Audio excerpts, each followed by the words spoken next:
How to fix TikTok's trick feature not working. Hey everyone, it's me Jessica from Create, Login and Delete. So let's get started with the tutorial. If the TikTok's trick feature is not showing, then here is how you can fix it. First of all, open the TikTok app, and once inside the TikTok app, tap on the profile icon at the bottom right corner of your screen. And once in the profile, all you have to do is tap on the three dash menu at the top right corner of your screen.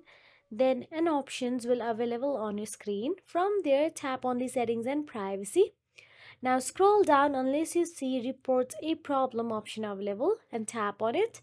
Now scroll down and tap on the chat with us and write down that your TikTok's trick feature is not showing. Now, what happens is TikTok will guide you through this solution.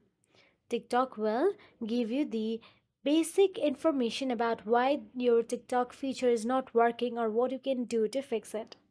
So that is it. If you found this video helpful, please like, share and subscribe our channel, and thank you so much for watching.